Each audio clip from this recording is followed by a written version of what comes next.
नमस्कार, जोहार। झारखंड की महत्वपूर्ण खबरों के बुलेटिन में आपका स्वागत है। पहली बड़ी खबर, मुख्यमंत्री हेमंत सोरेन ने खूंटी जिला के तोरपा प्रखंड अंतर्गत एनएचपीसी मैदान में आयोजित आपकी योजना आपकी सरकार आपके द्वार कार्यक्रम में हुए सम्मिलित। इस अवसर पर मुख्यमंत्री हेमंत सोरेन ने खूंटी एवं सिमडेगा जिले को लगभग 734 करोड़ 55 लाख रुपए की योजनाओं की सौगात दी। मौके पर मुख्यमंत्री ने विभिन्न विकास योजनाओं का उद्घाटन, शिलान्यास एवं लाभुकों के बीच परिसंपत्तियों का वितरण किया। इस दौरान उन्होंने एक बड़ा ऐलान भी किया। उन्होंने कहा कि केंद्र जिस दिन हमारा 1,36,000 करोड़ रुपया दे देगा, उसी दिन मैया सम्मान योजना की राशि 2,000 कर देंगे। इस दौरान उन्होंने जमकर केंद्र सरकार पर हमला भी बोला। सीएम हेमंत ने कहा कि बीजेपी वाले लोग बोलते हैं कि हम मैया सम्मान योजना वोट लेने के लिए लाए हैं। बेईमानों, तुमने कभी गरीबों को कुछ दिया तो नहीं, और आज हम दे रहे हैं तो तकलीफ हो रही है। हमारे गांव के लोग छोटी छोटी जरूरतों के लिए कर्जा लेते हैं, लेकिन हम आपको यकीन दिलाते हैं कि आने वाले 5 साल में हम आपको इतना मजबूत कर देंगे कि आपको किसी के आगे हाथ फैलाने की जरूरत नहीं होगी। हर घर में 1-1 लाख देंगे। अगली बड़ी खबर, झारखंड में जल्द होंगे विधानसभा चुनाव आयोग की राजनीतिक दलों के साथ हुई बैठक। बीजेपी ने कहा फर्जी बांग्लादेशी वोटरों की जांच हो, वहीं जेएमएम बोली दिसंबर में कराया जाए चुनाव आयोग की टीम ने राज्य के राजनीतिक दलों के प्रतिनिधियों के साथ बैठक की। इस बैठक में तमाम पार्टियों के प्रतिनिधियों ने अपनी बात रखी। कुछ बातों को लेकर पार्टियों के बीच एकजुटता भी दिखी। मीटिंग के बाद पत्रकारों से बातचीत करते हुए पार्टी के प्रतिनिधियों ने कहा कि हमने आयोग से कम चरणों में मतदान कराने का अनुरोध किया है। उन्होंने कहा कि झारखंड में आने वाले समय में कई बड़े त्योहार हैं, जिसका ध्यान रखते हुए चुनाव की तारीख तय की जाए। मौके पर भाजपा ने चुनाव आयोग से बांग्लादेशी घुसपैठियों की पहचान पत्र रद्द करने, त्योहारों को ध्यान में रखते हुए मतदान की तिथि को घोषित करने, कम से कम चरणों में मतदान करवाने और गृह सचिव वंदना दादिल को चुनाव कार्य से अलग रखने की मांग की है। वहीं कांग्रेस ने चुनाव आयोग से अफवाह फैलाने वाले भाजपा नेताओं को झारखंड आने से रोकने, 15 नवंबर के बाद चुनाव कराने, त्योहार को ध्यान में रखते हुए चुनाव की तिथि को घोषित करने की मांग की है। इधर झामुमो ने चुनाव आयोग से झारखंड स्थापना दिवस को ध्यान में रखते हुए मतदान की तिथि को घोषित करने, चुनाव के दौरान राज्य पुलिस के साथ केंद्रीय बलों की प्रतिनियुक्ति करने, जाति और धर्म को लेकर भड़काऊ भाषा का इस्तेमाल पर रोक लगाने और 7 और कम चरणों में मतदान करवाने की मांग की है। इधर आजसू ने चुनाव तय तिथि पर ही कराने की मांग की है। साथ ही निष्पक्ष और शांतिपूर्ण तरीके से कई चरणों में चुनाव कराने की आजसू के द्वारा मांग की गई है। अगली बड़ी खबर, मैया सम्मान यात्रा में कल्पना सोरेन ने दी चुनौती, कहा योजना रोक सकते हैं तो रोक कर दिखाइए। गढ़वा के बंशीधर नगर से मैया सम्मान यात्रा की शुरुआत की गई। इस दौरान गांडे विधायक कल्पना मुर्मू सोरेन ने मंच से सभा को संबोधित किया। उन्होंने कहा कि मैं जब पहली बार गढ़वा आई थी तब हेमंत जी जेल में थे।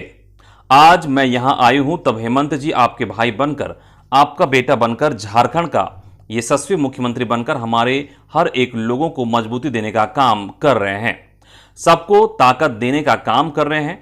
जेल से आने के बाद तुरंत ही इस योजना की शुरुआत हुई। हमारे विरोधी लोग कहते हैं कि चुनाव का समय आ गया है, इसलिए ये लोग योजनाओं की शुरू कर दिए हैं। ऐसी योजनाएं मध्य प्रदेश में शुरू होती है, उड़ीसा में शुरू होती है, महाराष्ट्र में शुरू होती है तो वे संवैधानिक हो जाते हैं। लेकिन भाजपा की सरकार नहीं है, वहां एक आदिवासी मुख्यमंत्री अपनी योजना से बेटी, दीदी, बहनों को मजबूत करने का काम करता है तो वह असंवैधानिक हो जाता है। अगली बड़ी खबर, उत्पाद सिपाही बहाली की दौड़ में एक और युवा ने तोड़ा दम, बाबूलाल मरांडी सरकार पर हुए हमलावर। उत्पाद सिपाही बहाली की दौड़ में एक और युवा की जान चली गई। मृतक युवा रामगढ़ जिले का पतरातू निवासी था। उसका नाम अनु कुमार बेदिया है। इस मामले में बीजेपी प्रदेश अध्यक्ष बाबूलाल मरांडी ने राज्य सरकार पर हमला करते हुए कहा कि गलत नीतियों ने झारखंड के एक और होनहार युवा की जिंदगी छीन ली। कहा कि अनु कुमार बेदिया घर से उत्पाद सिपाही बनने का सपना लेकर निकले थे, लेकिन राज्य सरकार ने ताबूत में अनु की लाश घर भिजवाई। राज्य सरकार की बदइंतजामी ने अनु से उनकी सांसें छीन ली। अगली खबर, 27 तक राज्य के कई हिस्सों में भारी बारिश का येलो अलर्ट। 27 सितंबर तक राज्य के कई हिस्सों में भारी बारिश होने की संभावना है। इसको लेकर भारतीय मौसम विभाग रांची केंद्र के द्वारा येलो अलर्ट जारी की गई है। इसके तहत झारखंड उत्तर पूर्वी हिस्सों के देवघर, धनबाद, दुमका, गिरिडीह, गोड्डा, जामताड़ा, पाकुड़ और साहेबगंज सहित अन्य इलाकों में भारी बारिश होगी। चेतावनी के अनुसार 24 सितंबर को मेघ गर्जन के साथ वज्रपात होगा। 25 को कहीं कहीं मेघ गर्जन के साथ बारिश होगी, जबकि 26 और 27 को उत्तर पूर्वी इलाके में भारी बारिश के चपेट में रहेगी। दूसरी ओर सोमवार को रांची में देर शाम हल्के से मध्यम दर्जे की बारिश हुई, जबकि पिछले 24 घंटे के अंतराल में राज्य के अन्य हिस्सों में हल्के दर्जे की बारिश हुई है। अगली बड़ी खबर, महिला सशक्तिकरण की दिशा में मुख्यमंत्री हेमंत सोरेन का बढ़ता कदम। अब 18 से 20 वर्ष की बेटियों को भी मिलेगा मुख्यमंत्री मैया सम्मान योजना का लाभ। इसे लेकर राज्य भर के महाविद्यालयों में शिविर लगाया जाएगा और शिविर लगाकर इनका आवेदन कलेक्ट किया जाएगा। बता दें कि 18 से 50 वर्ष की माताओं, बहनों और बेटियों को इस योजना का अब लाभ दिया जाएगा। 45,36,597 माताओं बहनों को अब तक मुख्यमंत्री मैया सम्मान योजना का लाभ मिल चुका है। अगली बड़ी खबर, 25 लाख रुपए में सीजीएल परीक्षा पास कराने का झांसा देने वाला आरा के अभ्यर्थी पर एफआईआर भेजा गया जेल। रामगढ़ पुलिस ने जेएसएससी सीजीएल परीक्षा के दौरान गिरफ्तार संदिग्ध बिहार के आरा निवासी चंचल कुमार के खिलाफ प्राथमिकी दर्ज कर जेल भेज दिया है। वहीं पुलिस ने इस मामले में कई खुलासे किए हैं। पुलिस के मुताबिक आरोपी चंचल ने 25 लाख रुपए में परीक्षा पास कराने का झांसा परीक्षार्थियों व उनके अभिभावकों को दिया था। आरोपी खुद जेएसएससी व सीजीएल परीक्षा का परीक्षार्थी है। 21 सितंबर को उसने भुरकुंडा के जुबली कॉलेज केंद्र में सीजीएल की परीक्षा दी थी। वह कई छात्रों को परीक्षा पास कराने के लिए उनका मैट्रिक व स्नातक का मूल प्रमाण पत्र और 5-5 ब्लैंक चेक की मांग कर रहा था। ये इसे पटना के रहने वाले रणधीर सिंह, छोटू मिश्रा और रिंकू को देना था। ये लोग झारखंड की जेएसएससी व सीजीएल परीक्षा में सेटिंग कर परीक्षा पास कराने के लिए कुछ लड़कों के संपर्क में थे। इन लड़कों को परीक्षा पास कराने का वादा भी किया था, लेकिन झारखंड परीक्षा के दौरान 2 दिनों तक इंटरनेट बंद और इस बार प्रश्न पत्र लीक नहीं होने के कारण सेटिंग नहीं हुई और उसकी योजना धरी की धरी रह गई। इधर हजारीबाग में खोटा के प्रश्न पत्र के सील टूटने के मामले की रिपोर्ट डीसी को सौंपी गई। जेएसएससी सीजीएल प्रतियोगिता परीक्षा के खोटा के प्रश्न पत्र कथित सील खुली होने की जांच रिपोर्ट महज 7 घंटे के अंदर केंद्र अधीक्षक ने हजारीबाग के उपायुक्त को सौंप दी है। हजारीबाग डीसी नैन्सी सहाय ने प्रश्न पत्र सील पहले से खुली होने की सूचना के आधार पर केंद्र अधीक्षक से रिपोर्ट मांगी थी। जेएसएससी सीजीएल प्रतियोगिता परीक्षा के अंतिम दिन 22 सितंबर को परीक्षा समाप्ति के बाद जैक एंड जिल स्कूल के परीक्षा केंद्र में कथित प्रश्न पत्र की सील खुली होने की सूचना पर जिला प्रशासन ने त्वरित संज्ञान लेते हुए संबंधित केंद्राधीक्षक से विस्तृत जांच कर रिपोर्ट मांगी थी। अगली बड़ी खबर, झारखंड के नए चीफ जस्टिस कल लेंगे शपथ। झारखंड हाईकोर्ट के नए chief justice MS Ramchandra Rao बुधवार को शपथ लेंगे। राज्यपाल संतोष गंगवार उन्हें राजभवन में शपथ दिलाएंगे। चीफ जस्टिस के मंगलवार के रांची पहुंचने की संभावना है। केंद्र सरकार ने शनिवार को उनके नाम की अधिसूचना जारी की है। झारखंड में 19 दिसंबर 2023 से चीफ जस्टिस का पद रिक्त है। अभी justice Sujit Narayan Prasad acting chief justice हैं। गोड्डा में आज लगेगा रोजगार मेला। नियोजनालय ललमटिया गोड्डा के तत्वाधान में जयनारायण +2 उच्च विद्यालय महागामा परिसर में दिनांक 24/9/2024 मंगलवार को पूर्वाह्न 10:30 बजे से अपराह्न 4 बजे तक एक दिवसीय रोजगार मेला का आयोजन हो रहा है, जिसमें निजी क्षेत्र के प्रतिष्ठानों ने अपनी उपस्थिति रहने की सहमति जताई है। भर्ती कैंप में भाग लेने वाले अभ्यर्थी तिथि को 10 से 11:30 बजे तक अपनी उपस्थिति निश्चित रूप से दर्ज कराएं। अगली बड़ी खबर, टेट सफल सहायक अध्यापकों ने कल्पना सोरेन को सौंपा ज्ञापन। मैया सम्मान यात्रा के दौरान रमना में टेट सफल सहायक अध्यापकों ने गांडे विधायक कल्पना सोरेन को सहायक अध्यापक के विरुद्ध समायोजन करने की मांग की। दिए गए आवेदन में सहायक अध्यापकों ने कहा कि अन्य राज्यों की तरह रिक्त पद के विरुद्ध टेट सहायक अध्यापक को समायोजित किया जा सकता है, जिसे अविलंब पहल करते हुए उचित निर्णय लेने की मांग की। मांग पत्र देने वालों में सुनील कुमार यादव, खुर्शीद आलम, प्रताप यादव, प्रवीण पांडे सहित दर्जनों टेट पास सहायक उपस्थित थे। अगली खबर, झारखंड ऊर्जा विकास श्रमिक संघ ने सचिवालय का किया घेराव, अस्थायी नौकरी की मांग। झारखंड राज्य बिजली वितरण निगम लिमिटेड में आउटसोर्सिंग खत्म करने की मांग को लेकर झारखंड ऊर्जा विकास श्रमिक संघ ने राज्य सचिवालय का घेराव किया। इस दौरान बिजली वितरण निगम लिमिटेड में काम करने वाले सैकड़ों मानव दिवस कर्मचारियों ने अस्थायी नौकरी की मांग की। घेराव का नेतृत्व झारखंड ऊर्जा श्रमिक संघ के अध्यक्ष अजय राय कर रहे थे। इसके बाद संघ के सदस्यों ने सचिवालय के पास अपने जुलूस को सभा में तब्दील कर दिया। इस सभा को ग्रामीण विकास मंत्री इरफान अंसारी ने संबोधित किया। उन्होंने कर्मचारियों को आश्वासन दिया कि उनकी मंजिल अब दूर नहीं है, उनकी मांगे जरूर पूरी होगी। अगली खबर, झारखंड राज्य आंगनबाड़ी सेविका सहायिका संयुक्त संघर्ष मोर्चा ने किया रोषपूर्ण प्रदर्शन। झारखंड राज्य आंगनबाड़ी सेविका सहायिका संयुक्त संघर्ष मोर्चा के द्वारा पूर्व निर्धारित कार्यक्रम के तहत रांची में मुख्यमंत्री झारखंड के आवास तक अपनी मांगों के समर्थन में रोषपूर्ण प्रदर्शन किया गया। इसमें राज्य भर के हजारों सेविका सहायिका ने भाग लिया। इस अवसर पर अशोक सिंह नयन ने कहा कि सरकार अविलंब आंगनबाड़ी सेविका सहायिका की मांग को पूरी करें। माला देवी ने कहा कि सहायकों को एक मुफ्त रिटायरमेंट और पेंशन की व्यवस्था की जानी चाहिए। वहीं समाज कल्याण विभाग के समान पद, कोटि और शैक्षणिक योग्यता के संविदा कर्मियों के बीच व्याप्त मानदेय विसंगति को सुधार कर एकरूपता लाने की आवश्यकता भी बताया। मनरेगा कर्मचारी संघ से महेश सोरेन ने मेहनतकश लोगों को सम्मान दिलाने की मांग की है।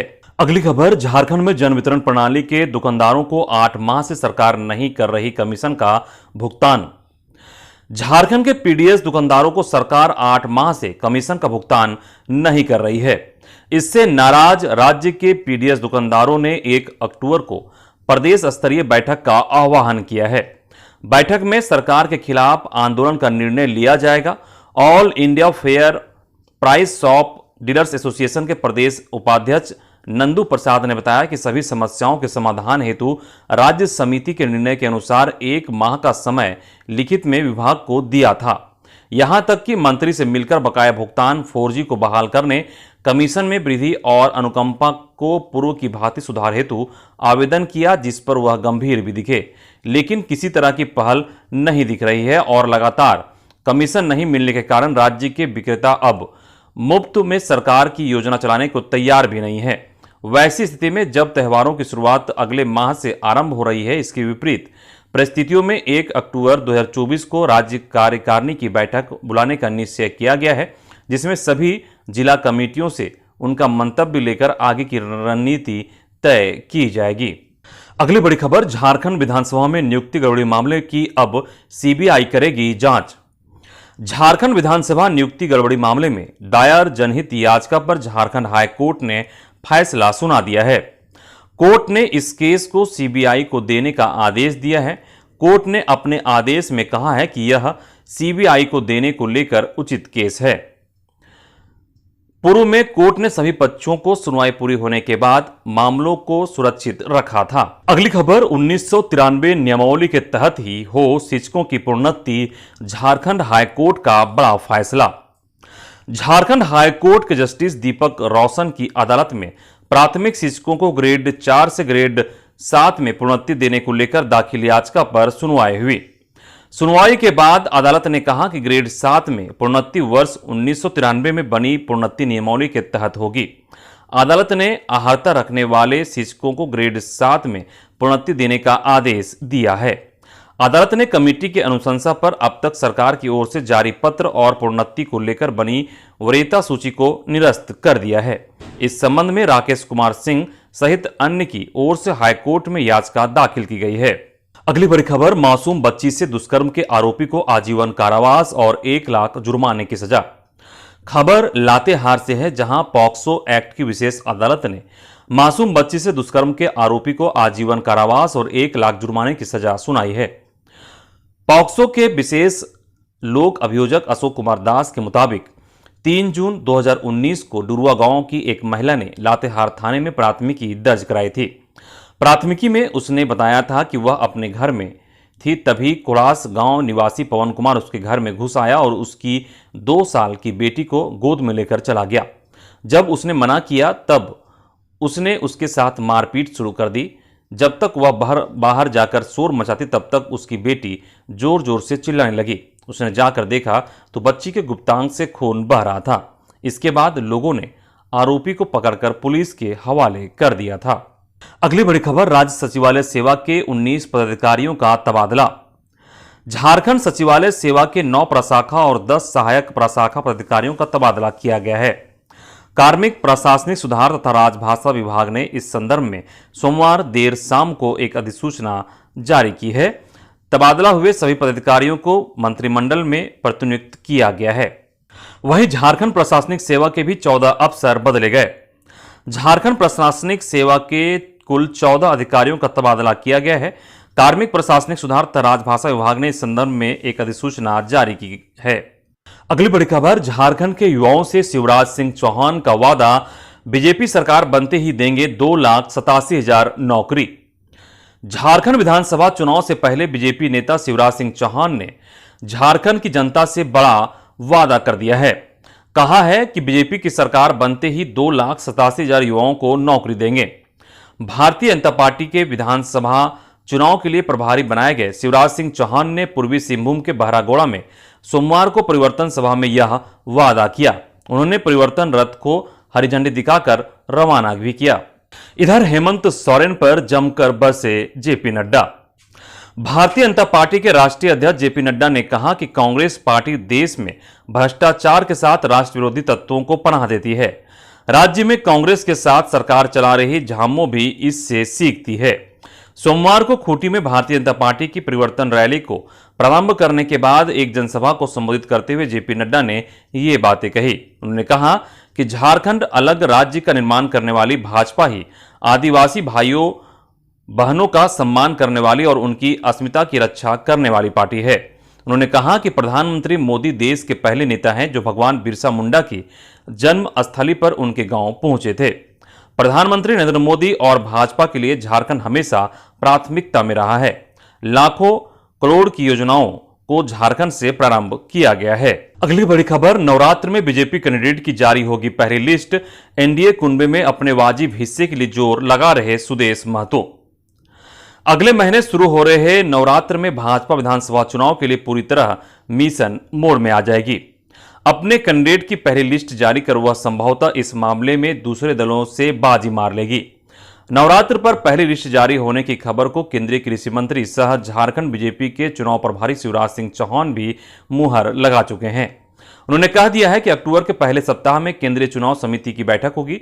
इसमें उम्मीदवारों के नाम तय किए जाएंगे। पहले हफ्ते में पहली सूची आएगी।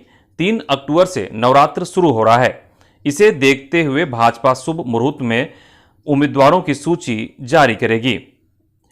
वहीं जानकारी के मुताबिक भाजपा और आजसू पार्टी के बीच सीटों को लेकर बातचीत अंतिम दौर में है। दिल्ली में रविवार की रात आजसू पार्टी प्रमुख सुदेश महतो की गृह मंत्री अमित शाह, भाजपा अध्यक्ष जेपी नड्डा, असम के सीएम हेमंत विश्व शर्मा, केंद्रीय मंत्री शिवराज सिंह चौहान समेत कई वरिष्ठ नेताओं के साथ सीटों पर बातचीत हुई। कहा जा रहा है कि भाजपा फिलहाल 9 सीट देने को तैयार है, लेकिन आजसू 12 से 15 सीटों की मांग कर रही है। वैसे संभावना है कि भाजपा 10 से अधिक सीट आजसू पार्टी को नहीं देगी। अगली बड़ी खबर, इरफान अंसारी को हाईकोर्ट से झटका। उनके खिलाफ एसटी/एससी केस को हाईकोर्ट ने नहीं किया निरस्त, याचिका खारिज। ग्रामीण विकास मंत्री इरफान अंसारी को सोमवार को झारखंड हाईकोर्ट से झटका लगा है। हाईकोर्ट ने इरफान अंसारी की याचिका खारिज कर दी है, जिसमें उनके खिलाफ दुमका कोर्ट में SC/ST एक्ट के तहत शिकायतवाद दर्ज किया गया है। सुशीला देवी ने यह शिकायतवाद दायर किया है। अगली खबर, कुख्यात गैंगस्टर लॉरेंस बिश्नोई गिरोह के 4 अपराधी गिरफ्तार। लातेहार पुलिस अधीक्षक कुमार गौरव को मिली गुप्त सूचना के आधार पर पुलिस ने बड़ी सफलता हासिल करते हुए जिले के चंदवा थाना क्षेत्र से कुख्यात गैंगस्टर लॉरेंस बिश्नोई गिरोह के शूटर समेत 4 अपराधियों को गिरफ्तार किया है। गिरफ्तार अपराधियों में शूटर अश्वनी कुमार सिंह और प्रिंस कुमार हरियाणा के कुरुक्षेत्र के रहने वाले हैं, जबकि इनके साथ गिरफ्तार 2 अन्य अपराधी उमेश कुमार सिंह और सर्विस कुमार यादव जिले के चंदवा के रहने वाले हैं। पुलिस ने इनके पास से गांजा और अफीम भी बरामद किया है। अगली खबर, झारखंड में फर्जीनामा का बड़ा खुलासा। जन्म से पहले ही आसिफ बन गया होमगार्ड। होमगार्ड में फर्जी तरीके से बहाली के मामले में चौंकाने वाले खुलासे हुए हैं। होमगार्ड में गृह रक्षकों की नियुक्ति उनके जन्म से पहले ही हो जा रही है। इसका खुलासा विभाग की जांच में हुआ है। विभागीय जांच में पता चला कि जिस आसिफ अंसारी को धुरुआ पुलिस ने रविवार को जेल भेजा है, उसकी होमगार्ड में बहाली उसके जन्म से पहले ही हो गई थी। दरअसल होमगार्ड में फर्जी तरीके के बहाल आसिफ का बैच नंबर 15181 है। उसके बैच नंबर में उसकी जन्मतिथि 1984 अंकित है, जबकि उसकी वास्तविक जन्मतिथि सितंबर 1993 है। विभागीय डीएसपी कौशिक के अनुसार आसिफ अंसारी, जिसका जन्म 1993 में हुआ था, लेकिन उसे होमगार्ड आरक्षी के रूप में जो बैच नंबर दिया गया था वो वर्ष 1984 का है। बताया जा रहा है कि आसिफ को फर्जी तरीके से नियुक्ति लापता होमगार्ड जवान के रूप में गृह रक्षा वाहिनी के अधिकारी और कर्मियों की मदद से की गई थी। गौरतलब हो कि होमगार्ड विभाग की ओर से धुरुआ थाने में कंपनी कमांडर कैलाश यादव, आसिफ समेत 5 लोगों पर फर्जी नियुक्ति मामले में प्राथमिकी दर्ज कराई थी। इधर एक ही मोहल्ले के 6 नाबालिगों पर नाबालिग से दुष्कर्म का आरोप, पुलिस ने 4 को पकड़ा। रांची के जेल रोड स्थित एक कॉलोनी में शर्मसार करने वाली घटना सामने आई है। इस इलाके की रहने वाली नाबालिग लड़की के साथ यौन शोषण किया गया। नाबालिग लड़की गर्भवती भी हो गई। आरोप उसी इलाके के आधा दर्जन नाबालिगों पर लगा है। मामले में लोअर बाजार थाने की पुलिस ने 4 नाबालिगों को पकड़कर सोमवार को रिमांड होम में भेज दिया। बताया जा रहा है कि नाबालिग लड़की उसी इलाके में खेलकूद करती थी। सभी आरोपी उसी के साथ खेलते थे। इसी दौरान आरोपियों ने नाबालिग लड़की के साथ पहले छेड़खानी की, इसके बाद उसके साथ दुष्कर्म किया। फिर नाबालिग लड़की को आरोपी डरा धमकाकर लगातार उसके साथ शारीरिक संबंध बनाने लगे। 2 दिन पहले नाबालिग लड़की ने अपने परिजनों को पूरे मामले की जानकारी दी, जिसके बाद परिजन अपनी पुत्री को लेकर थाना पहुंचे और मामला दर्ज कराया। अगली बड़ी खबर, ट्रेलर की चपेट में आकर 2 नाबालिग समेत 3 की मौत। रामगढ़ जिले के कुज्जू ओपी क्षेत्र के नया मोड़ में रांची हजारीबाग 4 लेन सड़क पर सोमवार की सुबह ट्रेलर की चपेट में आने से बाइक सवार 2 नाबालिग समेत 3 की मौत हो गई। मृतकों में दिगवार डुमरिया गड़ा निवासी 14 वर्षीय राजा मुंडा, काली मंदिर निवासी 16 वर्षीय आदिदेव कुमार और बाइक चालक 16 वर्षीय चंदन मुंडा शामिल हैं।